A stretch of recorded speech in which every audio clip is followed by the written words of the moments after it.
निष्कर्ष में आपका स्वागत है। मैं हूं अलका सक्सेना। 8 चरण बीत चुके हैं मतदान के और 9वां चरण सिर्फ बाकी है, जो 12 मई को होगा। और आखिरी चरण में नरेंद्र मोदी के लिए हम कह रहे हैं इसे कि आखिरी दाव है। अब तक 8 बार दाव चल चुके हैं, ये आखिरी दाव होगा। 41 सीटों पर मतदान होना अभी बाकी है, जो 12 तारीख को होगा, और इनमें से बीजेपी के पास फिलहाल 3 सीटें हैं। क्या मोदी की लहर इस आंकड़े को बदलकर पूर्वांचल और बंगाल में कमल खिला पाएगी? स्वागत है आपका निष्कर्ष में। मैं हूं दिनेश गौतम, और अब इसे महत्वपूर्ण हम इसलिए भी मान रहे हैं क्योंकि बाकी भी असल में अब यही रह गया है। बाकी तो जाहिर है तय हो चुका है क्या होना है, क्या तय हुआ है ये जरूर पता नहीं है, लेकिन अब ये 9वां चरण यहीं पर सबके दांव अब क्या असलियत सामने लाने वाले हैं, इस पर लोगों की निगाह है। यूपी, बिहार, पश्चिम बंगाल की इन सीटों पर मोदी के रथ को रोकने का जिम्मा यहां के क्षेत्रीय क्षत्रपों पर है। क्या एसपी, बीएसपी, राष्ट्रीय जनता दल और ममता या लेफ्ट मोदी को आखिरी बाजी में परास्त कर पाएंगे? इसी पर होगी निष्कर्ष में चर्चा, और इसके लिए हमारे साथ जुड़ रहे हैं हमारे विशेषज्ञ Syed Faisal Ali, group editor, Sahara Urdu media, Purnima Tripathi ji, senior सहायक संपादक, Frontline, the Hindu group, Vibhakar, editor, research and content, Aditi Phadnis ji, राजनीतिक संपादक, बिजनेस स्टैंडर्ड, लखनऊ से अर्थशास्त्री प्रोफेसर अरविंद मोहन। सभी मेहमानों का बहुत स्वागत है। और पहले तो हम यही देखने वाले हैं कि क्यों हम इस आखिरी चरण को महत्वपूर्ण मान रहे हैं और इसमें मोदी का क्यों हम कह रहे हैं कि बहुत कुछ दांव पर लगा हुआ है।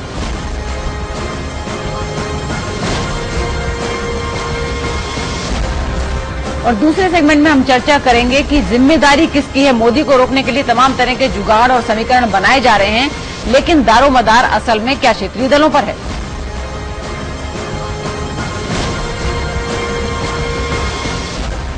आम चुनाव का घमासान आखिरी दौर में पहुंच गया है। आखिरी चरण मोदी के लिए आखिरी दांव है, क्योंकि बची हुई 41 में से सिर्फ 3 सीटें बीजेपी के पास हैं।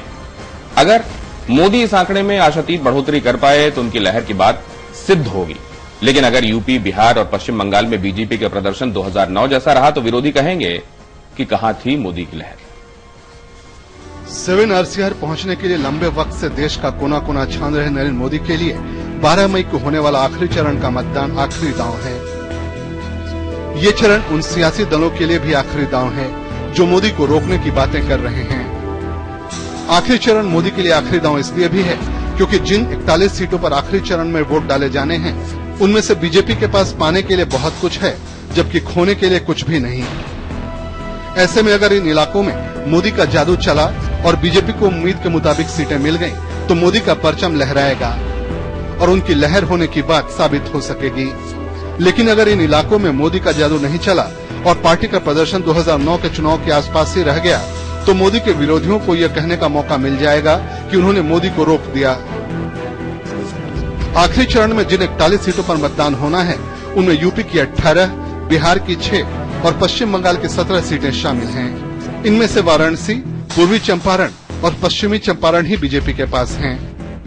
अगर मोदी को अपने सपने और पार्टी के सत्ता के सूखे को खत्म करना है, तो इन इलाकों में होने वाली अग्नि परीक्षा में उनको अव्वल नंबर लाने ही होंगे। समय के लिए मनीष त्रिपाठी। बात अगर यहाँ कांग्रेस की होती तो कांग्रेस के बारे में तो ये कहा जाता है कि जैसे बीजेपी की उत्तर प्रदेश में पिछली बार 10 सीटें थी, और यही अगर कांग्रेस की टैली होती और 4 और 5 गुना सीटें आने की बात कही जा रही होती, तो सीटें उतनी आ जाने पर कहा जाता कि credit goes to Gandhi family, उसमें राहुल गांधी, सोनिया गांधी और प्रियंका गांधी भी। और अगर सफाया हो जाता तो ब्लेम लेने के लिए होड़ लग जाती। लेकिन बात बीजेपी की है, और यहां अगर 45-50 सीटें आ गई तो मोदी को क्रेडिट मिलेगा, और अगर नहीं आई और टैली ज्यादा नहीं बढ़ी तो डिस्क्रेडिट भी मोदी को ही मिलेगा।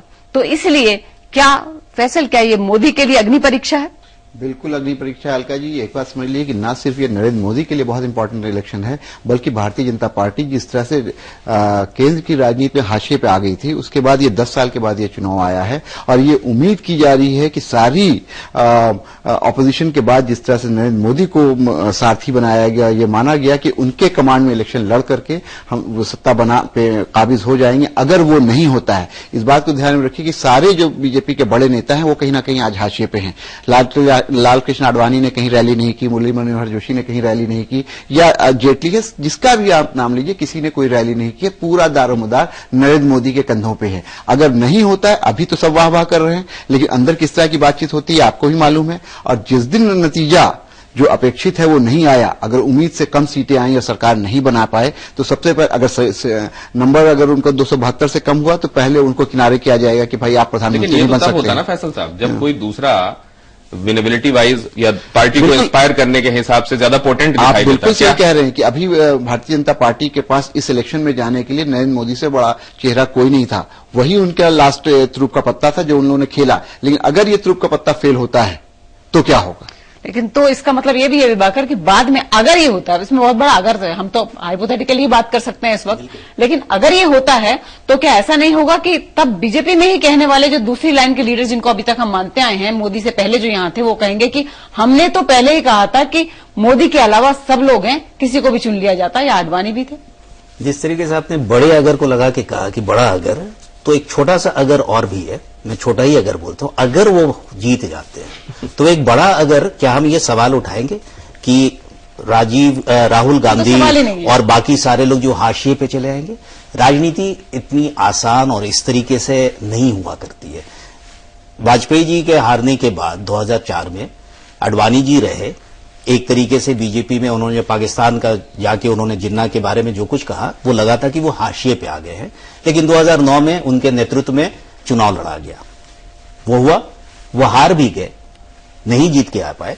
आज फिर हम उनको कह रहे हैं कि नहीं जी वो आ सकते हैं। तो ये उम्मीद जिस तरीके से है, वो एक बार फेल हो गए, उसके बावजूद उम्मीद की जा रही है कि नहीं शायद वो आ जाएंगे, जब ये हाशिए पे चले जाएंगे वो हार जाएंगे।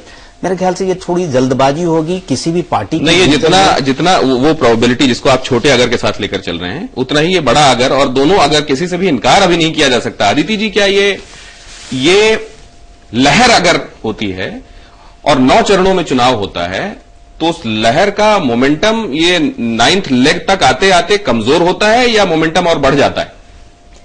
मेरे ख्याल से जब आप तीर कमान चलाते हैं तो तीर जिस दिशा में जाता है उस दिशा में ही निकलता जाता रहता है और वो दिशा नहीं बदलता है।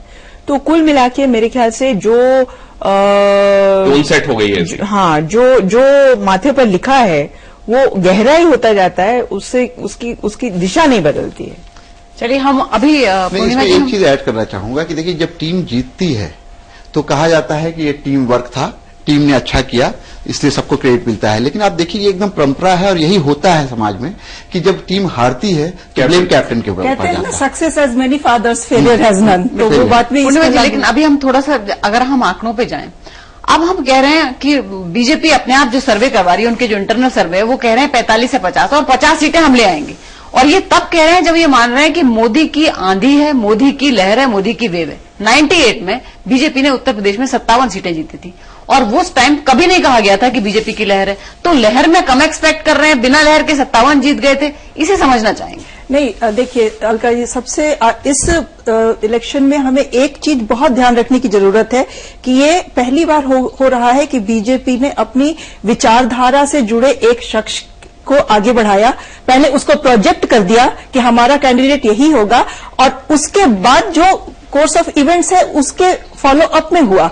तो ये एक अपनी विचारधारा को लेके वो आगे चल के एक अपनी सरकार बना सकते हैं कि नहीं, और उसमें मेजॉरिटी सपोर्ट ले सकते हैं कि नहीं।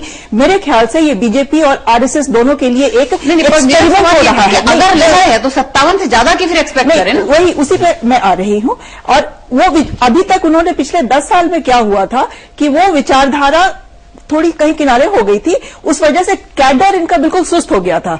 इस बार बीजेपी ने शायद सोचा होगा कि उनके कैडर को पहले इंफ्यूज करने के लिए एक ऐसे शख्स को लाया जाए जिससे वो एक्साइटेड होते हैं।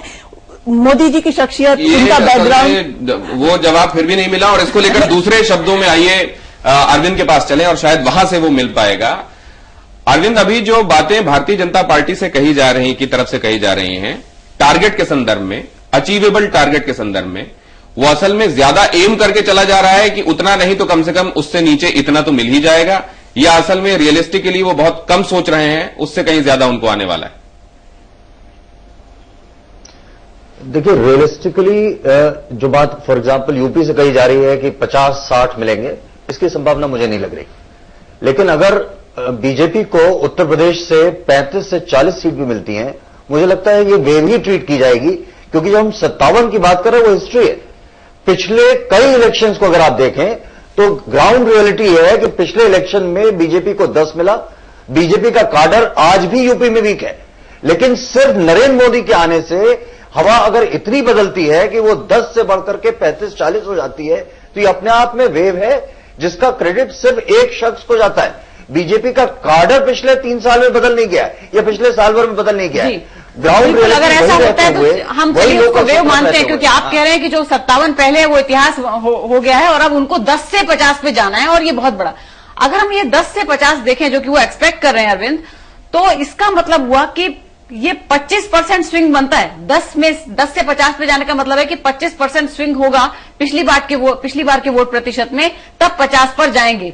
आपको लगता है कहीं ऐसी संभावना यूपी में दिखाई दे रही है? देखिए, मुझे नहीं लग रहा कि 25% की स्विंग की जरूरत है, क्योंकि आप पिछली बार कांग्रेस को देखें, सिर्फ 18% वोट जब कांग्रेस को मिलते हैं तो वो लार्जेस्ट पार्टी यूपी में हो जाती है। जबकि लोकल इलेक्शन में जब आप देखते हैं 29-30 पर जाकर के उस तरीके की मेजोरिटी बन पाती है। तो लोकसभा इलेक्शन में मुझे नहीं लगता कि बीजेपी के अगर 24-25% ओवरऑल वोट परसेंटेज आएगा तो मुझे लग रहा है 35 के आसपास सीट पहुंचने की संभावना है। लोकसभा कंस्टिट्यूएंसीज का कंस्टिट्यूशन ही कुछ ऐसा है। तो अगर बीजेपी को उत्तर प्रदेश में ऑल टोल्ड 25-26% भी अगर वोट मिलते हैं, मुझे लगता है ये 35-40 के नजदीक 40 के नजदीक पहुंच सकते हैं। ठीक है, लेकिन क्या फैसल साहब जी, क्या वाराणसी के संदर्भ में सप्लीमेंट्री मैनिफेस्टो के साथ आना पड़ना भी ये दिखाता है कि वहां को लेकर कहीं, और असल में इस आखिरी लेग को लेकर भी कहीं कोई संशय है? देखिए, संशय बहुत ज्यादा है। टीवी कैमरे के सामने ये लोग नहीं बात कर रहे हैं, लेकिन जो बात अलका कह रही थी कि वेव में तो 57 लेके आए थे, जब वेव नहीं थी तो 57 लेके आए थे, और अभी 50 भी कोई नहीं बात कर रहा, 40-45 की बात कर रहा है। मैं यहाँ पे सिर्फ एक करेक्शन देकर दूं, मैं जब 98 की जो बात थी वो 85 सीटों के लिए चुनाव थे, उत्तराखंड उसमें शामिल था। फैक्चुअली मैं बता 5 ही 5 का मतलब 50 से 55 हो जाता है। वो 5 जोड़ देते तो 55। तो जो विभाकर कह रहे हैं कि 85 सीट थी, 80 नहीं थी, ये भी बात सही कह रहे हैं कि 5 सीट एक्स्ट्रा आती है। लेकिन इसके बावजूद ये तो मानेंगे विभाकर साहब भी कि जो बात वेव की हो रही है उस तरह की अगर बात करें तो 80 में 60, 65, 50 वो नहीं संभावना है। जब 16 तारीख को गिनती होगी तो शायद ऐसा लग रहा है बीजेपी वालों को भी कि पार्टी के अंदर भी कि ये बात नहीं है। जिस संशय की बात कर रहे हैं, जिस आशंका की बात कर रहे हैं दिनेश, वो जो सब मैनिफेस्टो है उसी की तरफ इशारा कर रहा है कि क्या होगा उसको और किसी तरह से देखा जाए। तो ये जितने दांव पे दांव चले जा रहे हैं, इसीलिए चले जा रहे हैं कि जो विश्वास था कि हमको स्वीप कर जाएंगे, जो विश्वास था कि हमको इससे ज्यादा सीट मिले, वो नहीं हो रही है। मुझे अभी भी ये लग रहा है कि एक चीज ये हो सकती है जो आपने बीच में कहा था कि हो सकता है कि इनको खुद का असेसमेंट गलत हो, ज्यादा सीट आ जाए। अगर वो भी मस्तिष्क नहीं पढ़ रहे हैं वोटर्स का, तो कहीं ना कहीं उनको अपने असेसमेंट का तरीका बदलना होगा। तो मेरे ख्याल से विभाकर इसमें कुछ जोड़ना चाह रहे थे, लेकिन एक सवाल के साथ विभाकर कि अभी अगर उनका असेसमेंट ये नहीं है तो फिर क्या वजह है कि वो कम आंक रहे हैं, और शायद उनका ये असेसमेंट है इसीलिए वो दूसरे जो दांव हैं जिन्हें हम कह रहे हैं जाति कार्ड चल दिया, ये चल दिया, वो सारे तरकश अपनी तीर से निकाल के रख रहे हैं, या आपका जो आकलन है वो उनकी पार्टी के, बीजेपी की अपनी पार्टी के आकलन से भी ज्यादा है? नहीं, मुझे नहीं पता कि बीजेपी के किस नेता से ये आकलन निकल के आया है कि वो बोल रहे हैं कि 45 से 50 सीट की बात है। ये चूंकि मुझको नहीं पता है, मेरी उनसे डायरेक्ट बात हुई नहीं है, तो मैं नहीं कह सकता। मेरा सिर्फ ये कहना है कि जो 98 की जो आप बात कर रहे हैं कि उसमें नेतृत्व नहीं था प्रोजेक्टेड, मैं कहता हूं ये हिस्टोरिकली पॉलिटिकल हिस्ट्री का अगर आप इंडिया का देखेंगे तो वो नहीं था। वाजपेयी के नेतृत्व में ही वो चुनाव नेतृत्व और लहर जैसे अभी लहर की जा रही है, लहर, सुनामी, आंधी, ये वेव सिर्फ उत्तर प्रदेश को लेकर अगर आप केंद्रित करने की बात कहती हैं कि अगर हम सिर्फ उस वेव को, अगर जो कहा जा रहा है, अगर सिर्फ उसी में अगर नापना चाहते हैं तब तो फिर उसमें है कि भाई 50 आके पर मानेंगे आपकी वेव था। जैसे ये कह रहे हैं कि 35 से 40 भी सीट आती है तो मैं उसको वेव मानता हूं। कुछ लोग कहेंगे कि 60 तक अगर आता है तो भी वेव नहीं मानेंगे क्योंकि 75 सीटें नहीं आई, तो वो अपने आप में बेमानी सा हो जाता है। चुनाव ये 50 सीट के लिए नहीं हो रहा है, चुनाव हो रहा है 272 के जादुई आंकड़े को पाने के लिए, और उसमें एक अलायंस के साथ हो जा रहे हैं। और मोदी की लहर है कि नहीं है, इस पे पूर्णिमा जी, इसको कैसे इस पे एक चीज ऐड कर बिहार, दूं यूपी कि तो- लहर की बात कितनी सही है नहीं मालूम, लेकिन एक चीज जो प्रोफेसर अरविंद ने कही थी कि अगर 10 से 40 भी आते हैं तो कहीं ना कहीं आप मोदी जी को इस बात का क्रेडिट दीजिएगा कि उन्होंने बीजेपी में एक नई जान फूंकी, रिवाइव किया। बिल्कुल। नहीं, देखिए, अपने पीक पे बीजेपी ने यूपी में 58 सीट्स जीती हैं। वो जब था जबकि एकदम अंधभक्ति से लोगों ने जाके बीजेपी के लिए वोट किया था। वो चीज आज के कॉन्टेक्स्ट में तो हमें दिख नहीं रही है। तो वो 58 तक तो शायद उनके लिए मुश्किल होगा पहुंचना। 40 तक भी पहुंच जाए बहुत गनीमत होगी। हमारी अपनी फीडबैक ये कहती तो है। क्या अदिति जी कहने का यहां जो अभी चर्चा चल रही है उसका लब्बुलुआब ये है कि असर तो माना जाएगा, लेकिन हम तौलेंगे उसी से कि पहले उस समय कितनी सीटें आई थी, पिछले बार से नहीं देखेंगे, बेस इफेक्ट नहीं यहां पर अप्लाई होगा और सिग्निफिकेंटली असर मानेंगे लेकिन लहर नहीं मानेंगे। अब लहर क्या होती है ये मुझे क्लियरली नहीं मालूम है। लहर क्या होती है? लहर शायद वो होता है जो 1984 में हुआ था, या वो होता है जो 1977 में हुआ था, शायद वो लहर थी। लेकिन एक तरह से डिस्कोर्स में, बातचीत में, चर्चा में वातावरण मोदीमय हो गया है, इससे इनकार नहीं किया जा सकता है। चलिए, इसी को मेरे ख्याल से वो दूसरे शब्दों में लहर ही कहा जा रहा है। खुद बीजेपी के अपने नेता भी कह रहे हैं कि लहर है, वेव है। लेकिन अरविंद, थोड़ा सा हम यूपी से और आगे बढ़ते हैं और अब हम बिहार की थोड़ी बात कर लें कि बिहार में बिल्कुल समीकरण पिछली बार से अलग अलग है कि जेडीयू और बीजेपी अलग हो गए हैं और नीतीश कुमार और बीजेपी जो मिलकर जो सरकार चला रहे थे तब होता था कि विकास बहुत किया है और आज भी इस बात को कोई डिनाई नहीं करता कि बिहार में बहुत विकास हुआ है लालू के रूल के बाद। लेकिन क्या अब जो ग्राउंड लेवल से जो रिपोर्ट आ रही है वो ये है कि नीतीश कुमार को सबसे बड़ा नुकसान होने जा रहा है। पर ये नुकसान क्यों? ये विकास भी किया तो भी और एंटी इनकम्बेंसी है तो बीजेपी को फेस नहीं करनी पड़ेगी क्या? देखिए, ये जो आपने टाइटल दिया इस प्रोग्राम को, आखिरी दांव, नीतीश कुमार ने भी दांव लगाया।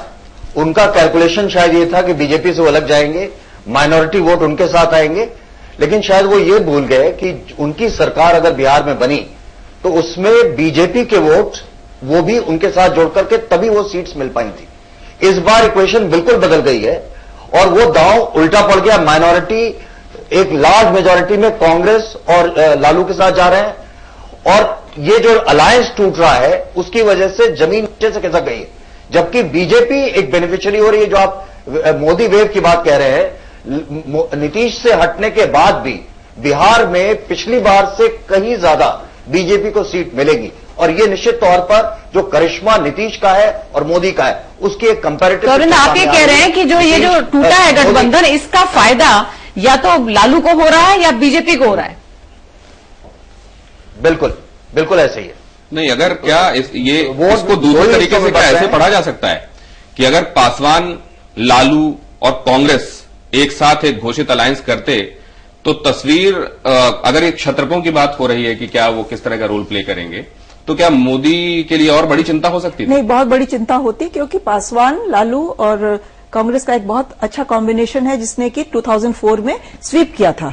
तो वो कॉम्बिनेशन, अच्छा, बिहार में जातीय इक्वेशन ऐसे हैं कि उनको आप इग्नोर नहीं कर सकते हैं, ओवर रूल नहीं कर सकते हैं। तो वो कॉम्बिनेशन बनके बहुत अच्छा एक उभर के आता था समीकरण। वो चीज इस समय अब अवेलेबल नहीं है। वो कांग्रेस, क्या ये समझ नहीं पाए कांग्रेस के लोग या कांग्रेस ने थोड़ी शुरू में शुरू में पता नहीं क्यों बहुत सुस्ती दिखाई। हालांकि रामविलास पासवान तो बहुत उत्सुक थे कि कांग्रेस के साथ अलायंस हो जाए। वहां आके वो कई बार उन्होंने सोनिया जी से मिलने के लिए वक्त मांगा, बहुत वेट भी करते रहे, नहीं समय मिला उनको। कुछ जानकारी रखते हैं? नहीं, देखिए, ये बिल्कुल तय है जो हम लोगों की बातचीत हुई है कांग्रेस के लीडर से, और कई बार मेरी लालू जी से एकदम 1-to-1 बात हुई, और कांग्रेस के जो नीति के निर्धारित करने वाले लोग हैं उन लोगों का ये मानना था कि उन लोगों के पास पूरी विश्वस्त जानकारी इस बात की थी कि कहीं ना कहीं इनकी अंदर से सांठगांठ हो गई है और ये चाह रहे हैं कि ये अपनी तरफ से इनकार करें अलायंस करने का और उसके बाद वो उधर चले जाए एक शहीद होकर के कि भाई इन्होंने नहीं किया तो हम क्या करें।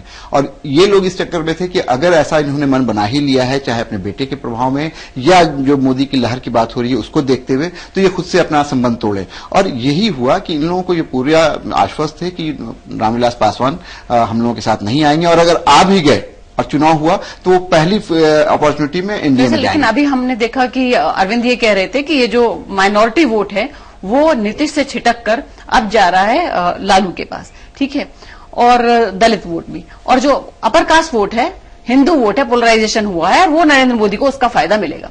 लेकिन क्या बीजेपी को एक तो टोकनिज्म होता है कि 2002 की वजह से छोड़ के गए पासवान और वापस नरेंद्र मोदी की वजह से वापस आ गए, लेकिन क्या दलित वोटों का फायदा पासवान के आने की वजह से बीजेपी को मिलता दिखाई दे रहा है? क्या कहते हैं? बिल्कुल दिखाई दे रहा है। जो अभी वहां पे आंकड़े बढ़ने की बात है कि बीजेपी अपने बलबूते पे, जब प्रोफेसर अरविंद बता रहे थे कि अच्छी सीट लेके आएगी, तो सिर्फ इसी वजह से आएगी कि उनके साथ पासवान का वोट जुड़ रहा है। अगर पासवान का वोट नहीं जुड़ता और जैसा पूर्णिया बता रही थी, अगर वो कॉम्बिनेशन कांग्रेस और राजद के साथ होता तो सिचुएशन ग्राउंड पे बिहार में बिल्कुल डिफरेंट होती। आज जब पासवान उनके साथ है तब भी हम ये कह रहे हैं कि वहां मोदी लहर नहीं है, मोदी इफेक्ट दिख रहा है। अगर पासवान इधर होते तो बिल्कुल पूरे तौर पर भारतीय जनता पार्टी की टैली काफी कम हो जाती। विभाकर क्योंकि वहां से ताल्लुक भी रखते हैं और अभी उनका इस बार नंबर भी नहीं आया है, तो आइए उनके पास चले।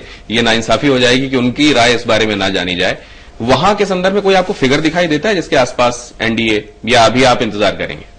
नहीं, इंतजार करने जब तक पोल खत्म नहीं होता है। आप हमसे 13 तारीख को पूछेंगे तो मैं आपको एक निश्चित नंबर देने की स्थिति में होगा, क्योंकि वो मैं काम करता रहा हूं और आप जानते हैं कि मैं ये करता हूं और एक आंकड़ा देता हूं हमेशा, और गलत आमतौर पर नहीं होता हूं। मैं उसको आंकड़ा दूंगा आपको। लेकिन फिर आप कहेंगे कि कितनी सीटें बिहार में आएंगी, तो आप मानेंगे कि वो मोदी के असर से है। क्या वो अगर 12 सीटें, 15 सीटें पिछली दफा लड़ा था और उसमें 12 सीटें उन्होंने जीती थी, 32 सीटें जो एनडीए गठबंधन को था उसमें से 20 सीटें जेडीयू के पास थी। अब सवाल ये उठता है कि अगर आप जिस कास्ट की कम्युनिटी की जो आप बात वहां पे करती हैं, माइनॉरिटीज कभी बीजेपी को सपोर्ट नहीं करते रहा है, लेकिन जिस नन यादव ओबीसी की जो बात होती है उसमें कोयरीज और कुर्मीज, जिसको ये नीतीश कुमार उसके हैं, और भी छोटी जातियां हैं जिसको आप कहते हैं, बड़ी छोटे छोटे संख्या है उनकी, ये लोग ट्रेडिशनली बिहार की राजनीति में ये लोग ट्रेडिशनली बीजेपी के सपोर्टर रहे हैं। ये मैं आपको 77 के बाद से ही बता रहा हूं, ये ट्रेडिशनली उनके सपोर्टर है, ये इनका कोर बेस रहा है। और यही कारण रहा है कि जब लालू की खिलाफत करने की बात आई थी, उस समय भी पासवान एनडीए में आए थे, उनके एनडीए के साथ ही वो लड़ रहे थे। पासवान के साथ साथ जितने नेता अभी आपको देख रहे हैं, इनको उन्होंने लिया था, और 54 सीटों में से 98 में, जिस आप वेव की बात कर रही हैं, जो कि वहां पे आपने कहा था, वहां पे उन्होंने 44 सीटें ली थी। लालू उस समय भी थे और वो मुस्लिम यादव कॉम्बिनेशन उनके पास भी था, और वो अपने बिल्कुल उभार पे, जिसको कहते हैं चरम सीमा पे थे, लालू का मैजिक था। उसके बावजूद ऐसा होता है, तो हम ये जिन इलाकों में वोट होता है वहां पे इनका जो कॉम्बिनेशन है वो कितना काम कर रहा है, इस पर डिपेंड करता है। और मुझको लगता है कि 22 सीट भी अगर आती है तो आप उसको कह सकते हैं कि ये मोदी की वजह से हुआ है। 22 के ऊपर एनीथिंग। नीतीश कुमार ने इस क्या किया कि पिछड़ा बहुत वहां पे होता है कि बिहार में पिछड़ा वोट इतने, पिछड़े में से भी एक नया काव कर दिया, अति पिछड़ा। अब इस बार इस चुनाव में वो अति पिछड़ा किसके साथ रहेगा? नीतीश के साथ रहेगा या चला जाएगा पासवान या लालू के पास? मेरे ख्याल से हम लोग जो पूरी की पूरी चुनाव को इस बार समझने की जो कोशिश कर रहे हैं, वहां पे हम लोग से शायद एक भूल हो रही है कि हम ये मान के चलते हैं कि कुछ ही तबके के लोग जो हैं, जाति विशेष के लोग होते हैं, उन्हीं में एक एस्पिरेशंस होता है। शायद नौकरियां वही चाहते हैं, बेहतर जिंदगी शायद वही चाहते हैं, विकास शायद वही चाहते हैं, और जिनको आप अति पिछड़ा और दलित कहते हैं उनकी कोई ऐसी सोच नहीं होती। वो नहीं चाहते कि हमारी भी जिंदगी बेहतर हो। मेरे ख्याल से डिस्कोर्स उस लेवल पे चला गया है, और ये कारण है जो कि आप हर जगह दिखता है। आप बात भी अगर लहर की कह रहे हैं, वो शायद वही है। ये सवाल ले लें जनता के साथ, जब हमने ये बातचीत में पूछा कि क्या आखिरी चरण को आप मोदी के लिए असल में वो दांव समझते हैं जो सत्ता का फैसला करने वाला साबित हो सकता है, उनका कहना यह है।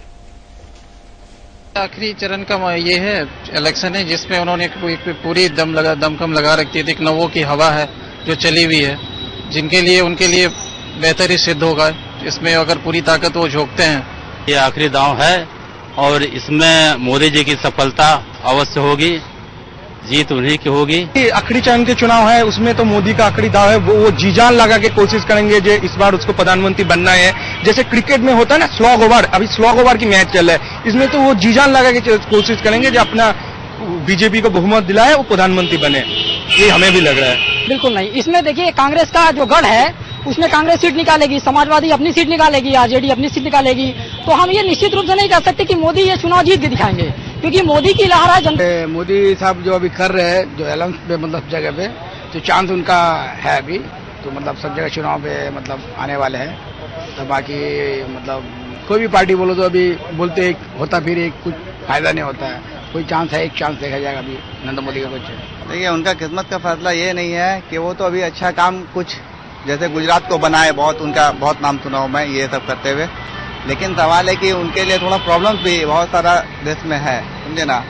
तो इसलिए फैसला तो किस्मत का जैसे होगा वो बोला नहीं जा सकता है, समझे।